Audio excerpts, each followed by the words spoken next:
Hanap mo ba yung malaparaisong lugar na para ka nasa Singapore? Mura lang ang entrance, 100 pesos only. Bukod sa malamig ang lugar dahil malapit lang sa Tagaytay, ang ganda pa ng ambience. Hindi rin kalayuan ng lugar, isang oras kalahati lang sa metro. Pwede ka rin magdala ng tent mo, hindi ka naman pagbabawalan para makarelax ka lalo. Sakto-sakto to sa mga nature lover, family and friends. Malinis at maganda ang kanilang palikuran. Malawak at malinis ang kanilang restaurant, kaya kahit ilan kayo, kasyang-kasya kayo. Perfect dito sa mga photoshoot o wedding proposal para maging romantic ang proposal mo. Meron din silang offer na DSLR photo printing para may remembrance ka sa pagpunta mo sa kanila.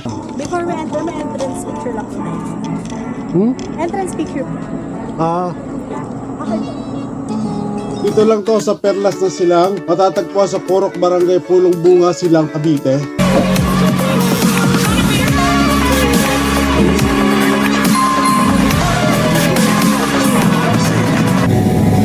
Three, two, one, go!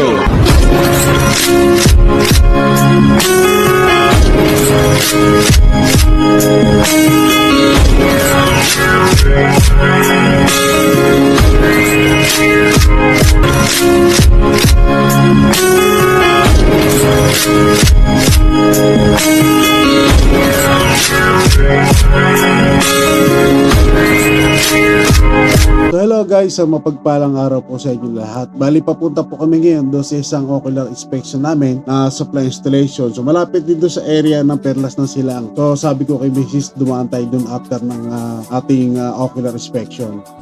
Saan mo ilalagay ng net? Sa loob? Lalagay ng aircon? So pagkatapos ng ocular inspection namin na puro supply installation, so matagal ko na rin gustong puntahan tong Perlas ng Silang. So ngayon lang pagkakataon na malapit na rin kami sa area. So sabi ko, diretso na tayo doon. So kaganda dito rin kami dumaan sa bagong kalsada. So mapakalaking bagay. Kumbaga tagus-tagusan lang to. Kumbaga pag may mga OBO, official business kami na mga ocular o mga site na pinag-supply namin. So pag malapit doon sa area na magagandang spot, so sinasabay ko na rin na pinupuntahan para may kasabay na pagbablog na rin. Kasi sayang din naman yung pagkakataon. Malaking bagay din yung mga lusutan na kalsada na na-experience natin. So may na-experience kung sakaling pupunta tayo ulit. So madali lang natin mahanap dahil kabisado na natin. So ang dami natin na-discover na mga bagong kalsada na lusutan ngayon dito mula Tagaytay, Silang, Amadeo hanggang doon sa may Indang. So napakalaking bagay itong mga diversion road na bagong gawa ng local o national government. Pagka galing kayo ng Tagaytay, Laguna diversion road o pinaka-highway ng Tagaytay to Laguna, bandang kaliwa tutong makikita niyo naman sa Waze at madaling yan sa Waze o kaya Maps. So gawing kaliwa din, pag kaliwa nyo, kaliwa din yung papasok dito sa may Perlas ng Silang. So pagpasok nyo rito ng pakaliwa dito sa may dulo, diretso lang yan. Pag diretso nyo lang doon, nandyan na yung Perlas ng Silang.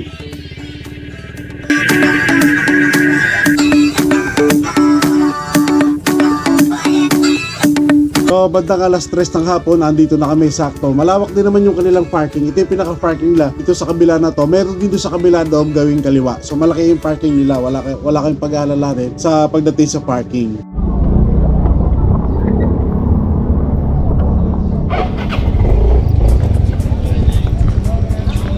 O, dito. Natanggal yung jacket. Anong gagawin? Saka lang. Mamasyal, tingnan natin kung ano yung makikita dyan.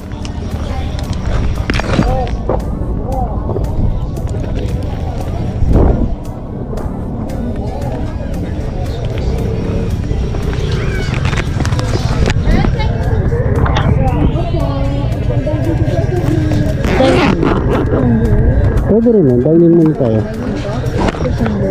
Ito ka. May restaurant din ba? Magkano yung entrance?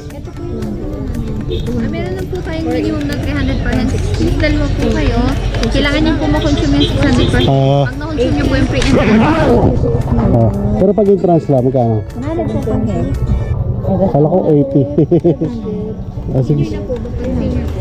Pag senior. Or is it 200 po? Pahingi na lang Ihirit pa ng discount, mura na nga entrance. So yun pala, may mga offer din pala sila na pag kumain ka o naka 600 ka, dalawa kayong partner. So free entrance na kayo. May mga ibang promo pa sila na pwede nyo ma-inquire sa kanilang page. So pagkabayad namin na entrance, ang hinahanap ko kasi medyo malayo din ang biyahe, so kailangan natin mag-CR. So ito yung parang kaliwa naman pa-CR nila dito, bandang kanan naman to sa pinakabuka ng front nito. Ito yung kanilang restaurant. So buka na pa lang talaga mamamangha ka na. Ang ganda, di ba? Kung nature lover ka, so the best for you. Mga gusto mga proposal, mga partner in life. So nakaka-relax yung lugar kasi nature ka. Ako talaga nature lover ako. So talagang most definitely talagang gusto ko yung mga gantong area.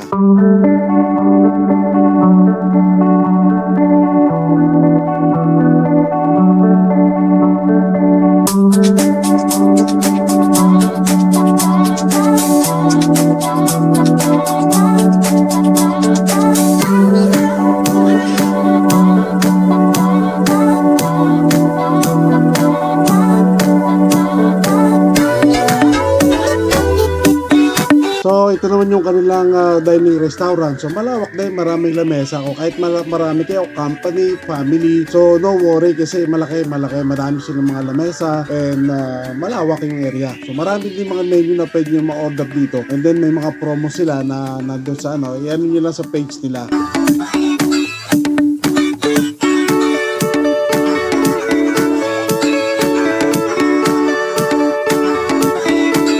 So ito naman yung pinaka main entrance ng farm nila. So papasok na tayo.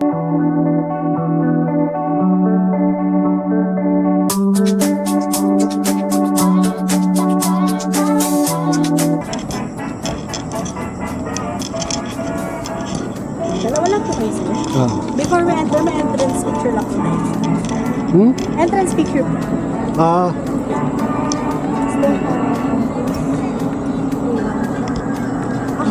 So dito pagpasok nyo rito may picture na DSLR. Maganda, kopya, malinaw. So una akala ko entrance pay uli. Sabi ko hindi pala. Mga B-picture na. Pero yung bayad po, pag nagpa-print kayo ng picture nyo, makikita nyo rin sa display screen ng computer nila. So mamimili na lang kayo doon. So magandang quality yung kanilang printing. Sir, tap po kayo ni ma'am. Okay. Okay, ready?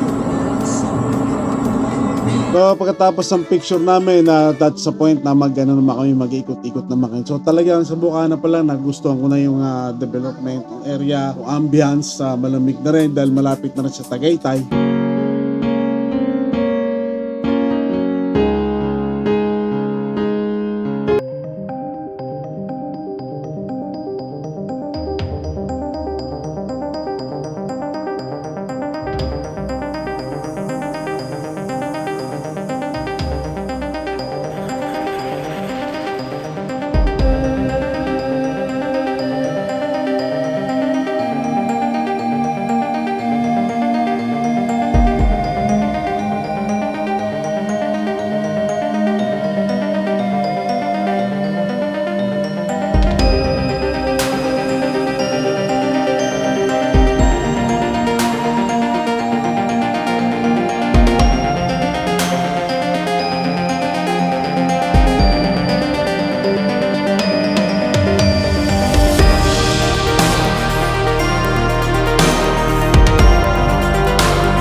So hanggang dito na lamang at maraming salamat sa mga gustong magpunta rito. Talaga very recommended lalo sa mga partner, pamilya o gusto ng mga may iba-iba naman na nature mo. So maganda rito, nakaka-relaxing. Malamig na rin yung lugar. So hanggang sa muli, maraming salamat and God bless you all.